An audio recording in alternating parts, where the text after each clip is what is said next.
If God doesn't exist, there's no evidence at all that believing in God makes you more likely to do good things.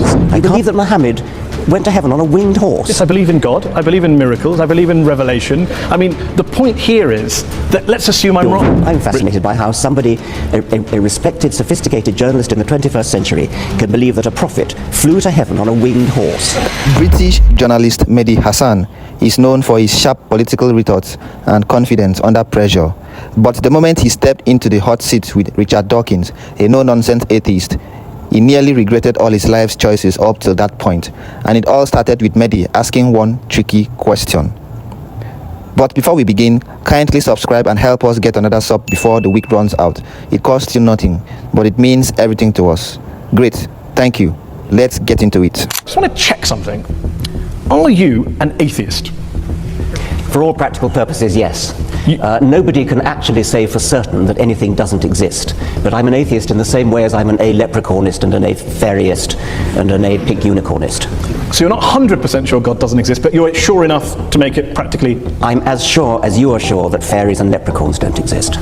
And do you see an equivalence between the idea of God and the idea of a fairy and a leprechaun? The evidence for both is equally poor. You say, in The God Delusion, one of my favourite sentences that jumps out of the page, that the God of the Old Testament is a petty, unjust, unforgiving control freak, a vindictive, bloodthirsty ethnic cleanser, a misogynistic, homophobic, racist, infanticidal, genocidal, filicidal, pestilential, megalomaniacal, sadomasochistic, capricious, malevolent bully. As a piece of rhetoric, superb. But do you really believe that? Congratulations on getting megalomaniacal right, by the way. Most people fumble on that. Yes, if you've actually read the Old Testament, I think you would have to agree. It's hideous. It's an anti the God of the Old Testament, who is a monster. But also the God of the Quran, the New Testament, the Hindu scripture? Well, the God of the Quran, I don't know so much about. The God of the New Testament is widely advertised as being a bit more gentle, and certainly on the whole he is. There are things about the New Testament that I find, in a way, almost more objectionable than the Old Testament. But the sheer horror of the character, I said he was the most unpleasant character in all fiction, because I regard it as fiction, of course. And yes, he is. I mean, he's jealous, he's vindictive, he's callous, he's cruel. And yet this is a God that is worshipped by, loved by, adored by, followed by millions, billions of people. I hope not. I hope that the God that is adored by millions of people is a grown-up kind of God who is no longer... I hope that most people who... The kind of people I would like to know who worship and admire him regard those stories as not literally true. Now, there are some who do regard them as literally true, and I suspect they either haven't read the Old Testament or they're not the kind of people I would wish to know, because you do not want to worship a character like that. By all means, worship some kind of great spirit of the universe, some kind of creative intelligence who created the universe, but don't worship this vile, vindictive monster of the Old Testament. Why throw around these sweeping statements about religion? Not the God of the Old Testament, but religion itself being evil. I mean, do you believe religion is evil? No. But you say plenty of times in this book that religion is evil. You said in a speech famously that I think a case can be made that faith is one of the world's great evils, comparable to the smallpox virus, but harder to eradicate. I do think that, yes. Because what I'm talking about there is faith, where faith means belief in something without evidence. Because if you believe something without evidence, then that justifies anything. You're no longer vulnerable to somebody coming back at you and saying, hang on a minute, let me argue the case. If you believe it without evidence, which is what faith is, then you don't argue the case. You say, no, I'm not arguing that case. This is my faith. It's mine. It's private. I don't dissent from it. I don't retreat from it. You're just going to have to accept it. Now, that is evil. So, after going through the entire reactions to this interview, I want to start here because I am not taking sides in this. I am not in support of either of them, the atheist nor the Muslim. But the way Richard Dawkins handled Mehdi Hasan's approach is something worth talking about. You see, Mehdi came in trying to defend blindly and almost ends up whitewashing religion. But the problem is, he picked the wrong person to do that with, because Richard Dawkins is not engaging with him emotionally. He keeps everything grounded in one principle, science. But this is where things get uncomfortable in a way, not just for Mehdi, but for religion in general. Because one of the strongest criticisms raised here is not about Islam specifically, but about religious texts as a whole. Dawkins and other scholars have made one claim for years, that parts, in fact, a whole chunk of the Old Testament describe violence that, if ordered by any modern leader today, would be outrightly condemned. Passages like Deuteronomy and 1 Samuel don't read like metaphors. They describe the destruction, the level of destruction of entire populations, including women and children, that God sanctioned. These accounts reflect ancient tribal warfare more than any universal moral standard ever has. And yet you spend so much of your time debating people of faith. So clearly people of faith are interested in having discussions. They're not just all blind believers insisting on their way of... Nobody said anything about all of them. I mean, the vast majority of religious people are perfectly good, nice people, as you are. There's no suggestion I've ever made that all religious people are evil. Of course not. There is a logical progression that goes from believing in faith, having faith that your God tells you to do something, and doing terrible deeds like suicide bombing, like flying planes into skyscrapers. The vast majority of people of faith don't do such terrible things. But those people who do terrible things do it believing that they are righteous and good, and they think that they're doing the will of their God. So they're not evil people, they're actually good people by their own lights. They believe they're doing good things, and that's why religion is evil, because it can make you do evil things believing that they are good. Do you really believe that people who go out and carry out suicide bombings, it is faith? Religion is to blame, not geopolitics, not the world, not their lives, not what's going on around us. It's religion, plain and simple. Not always, it's not in the case of the Tamil Tigers, for example, but I think in a great majority of cases it is, and I think it certainly makes it a hell of a lot easier. The evidence is plain that in many Islamic suicide bombers, you talk to them, those who fail, you talk to them afterwards, they've got paradise on the brain. They're desperate to go to a martyr's heaven. I've seen other evidence. There are different people say different things. I've seen plenty of testimonies of suicide bombers who have said precisely that they do it because they want a martyr's paradise. Do you include the 7/7 bombers in that case as well?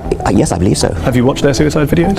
I'm not sure that I have, no. They talk about Afghanistan, they talk about Iraq, they talk about crusades, they talk about war between the West and the Muslim world, they talk about invading armies. I mean, there's a lot of real world stuff in there. I'm not saying, of course not, that faith doesn't play a role, but I'm just interested in this idea that you think faith is the issue. You said in a very famous column you wrote 4 days after 9/11 that this came from religion.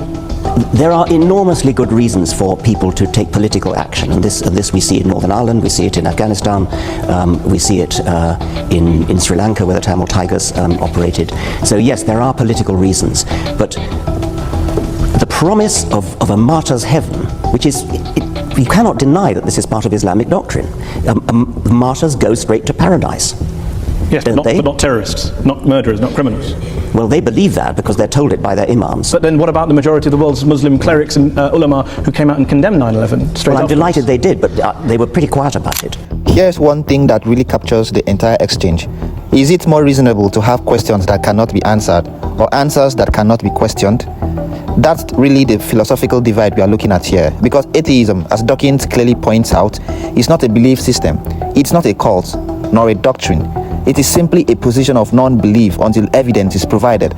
And that difference is important because debates like this never happen on the same level if one person is defending the certainty of a particular religion and the other person is defending doubt. And that is the tension that defines the entire interview going forward.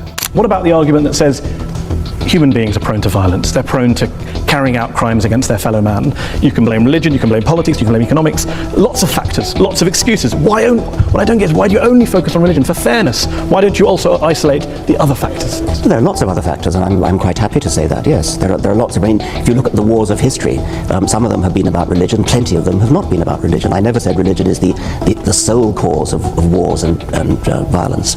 You may not have said that, but you would accept that the new atheists, people like Sam Harris, the late Christopher Hitchens, have blamed a lot of history's wars on God and religion, and you make a similar suggestion in The God Delusion. Yeah, I would blame a lot of history's wars, but the most terrible wars in history, the two major wars of the 20th century, are nothing to do with religion.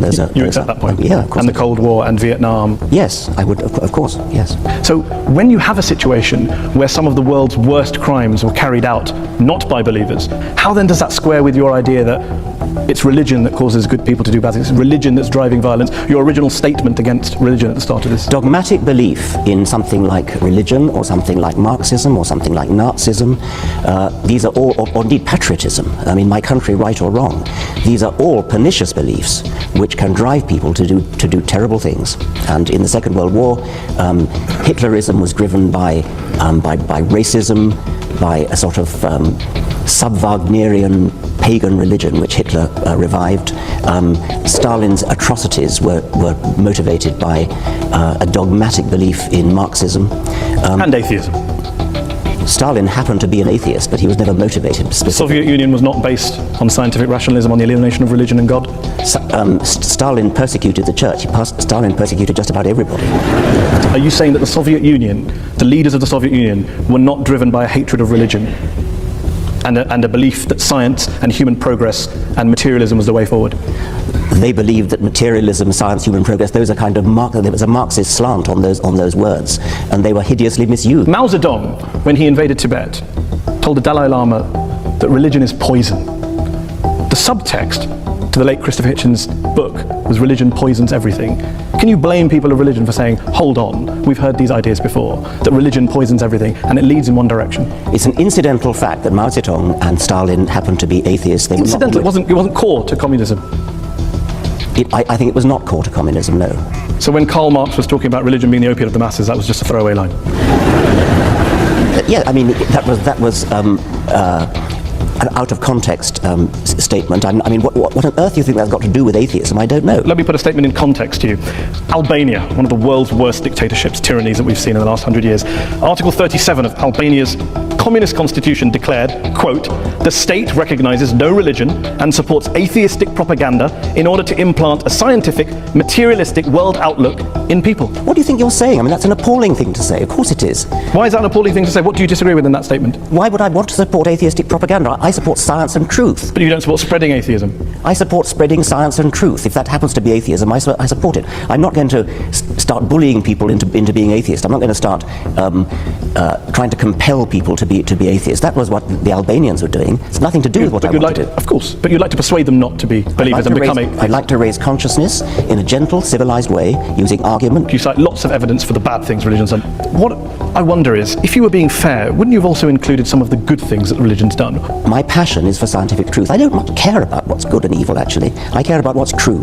I mean, do you actually believe in your Muslim faith? Do you believe that Muhammad split the moon in two? Do you believe that Muhammad flew to heaven on a winged horse, for example? I pay you the compliment of assuming that you don't. No, I do. I believe in miracles. You believe that? Yes. You believe that Muhammad went to heaven on a winged horse? Yes, I believe in God. I believe in miracles. I believe in revelation. I mean, the point here is that let's assume I'm wrong, Richard. I'm wrong. Let's. I'm wrong. I'm happy to concede that, Richard. I'm happy to concede it. I'm wrong. All religions are wrong. God does not exist. We're all mad.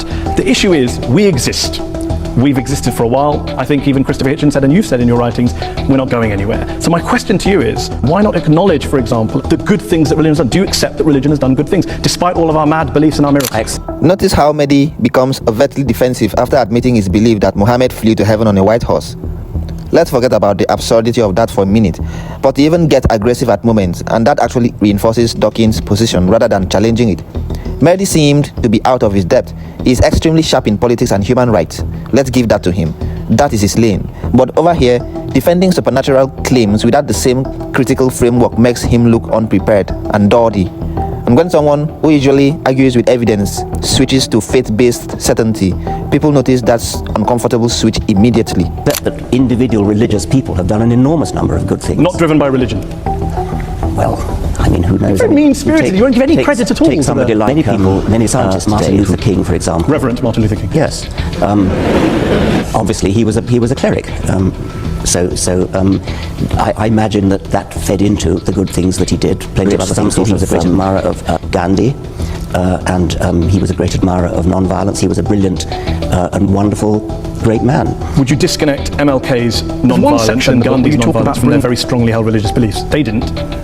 Well, I think it's not a thing that I really care about, actually. I mean, I think they were... You do care about it, Richard. You're saying that people carry out violence in the name of God, and I cite to you an example of very famous people who've done good and non-violence in the name of God, and you say, I'm not interested.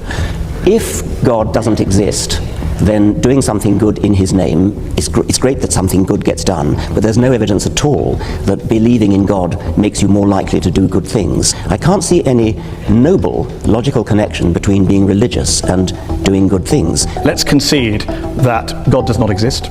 Let's concede that religion is false. My problem here is trying to understand why some of the new atheists are so anti-religion when religious people clearly are doing lots of good things and they're doing it in the name of God. I've never denied that religious people are doing good things. things and non-religious people are doing good things. I care about what's true. I'm an educator, I'm a scientist, and I want people to understand the truth about the universe in which they live. That's what I care about. And I regard religion as a distraction, and in some cases a pernicious distraction from true education, which I love and value the way you value and love your God. Can you not do both? Well, so long as they don't contradict There's a divide, each other. Richard. Not, if you actually believe Muhammad flew to heaven on a winged horse, that's an anti-scientific belief. And that could be wrong. But it very well is wrong. But that doesn't change. That doesn't change. How do you know it's wrong? Oh, come on. You're a man of the 21st century. No, I'm just asking. It comes back to my original question. The rational position is the agnostic. The rational position is the agnostic position. Why up there? The rational position. I didn't say up there. I didn't pick a place. Okay, well, why would a winged horse be the way to get to heaven if it's not up there? I asked a question about. You asked about proof. I'm all for saying I can't prove it, but can you prove he didn't do it? I mean, this is the end-old debate. Didn't fly to heaven on a winged horse? I'm just asking on your criteria. I'm just asking on your criteria. No, I can't prove it, and I can't prove it wasn't a golden unicorn. But I'm fascinated that you'd rather talk about what animals the Prophet may or may not have used 1400 years ago, rather than talk about what Muslims or Islam is doing in the world today, good or bad. Well, that seems to be the distraction. If anyone's distracted, it seems to be you. Well, that's your view. I'm fascinated by how somebody, a respected, sophisticated journalist in the 21st century, can believe that a prophet flew to heaven on a winged horse. Let me ask you this. Are all people who hold beliefs in God and in miracles and the supernatural, do you regard them all as intellectually inferior to you? I regard those beliefs as intellectual nonsense. I don't regard the individuals as intellectually inferior to me, because many of them palpably are not. If you go back in history, then all bets are off, because before Darwin, for example, it is not at all surprising that before Darwin people believed in all kinds of things which they wouldn't believe in now. There are many scientists today say they're religious. And if you actually ask them what they believe, in many cases it turns out what they believe is in some sort of deistic God, some sort of intellectual spirit, creative intelligence that lay at the root of the universe, perhaps invented the laws of physics, something like that. Now let us bring the overarching question back home. If morality comes from religion, how do you reconcile those commands in the Old Testament where God commanded that people be slaughtered, including women and children? How do you reconcile all that? At the same time, here is a different angle to it. Like Richard Dawkins said, I am of the opinion that morality doesn't actually come from religion at all. There is nothing good a religious person can do that an atheist cannot. The argument here is that empathy, human connection, and social responsibility are enough motivation to do good. Morality in this view comes from understanding suffering, not necessarily from scripture. And honestly, that is where the real clash is. Because religion claims it is the benchmark, the ultimate benchmark for moral authority, while secular thinking claims moral independence is supreme to scripture. What do you think? Let's know your thoughts in the comments section below. Thanks for watching. Check out our latest video and please subscribe.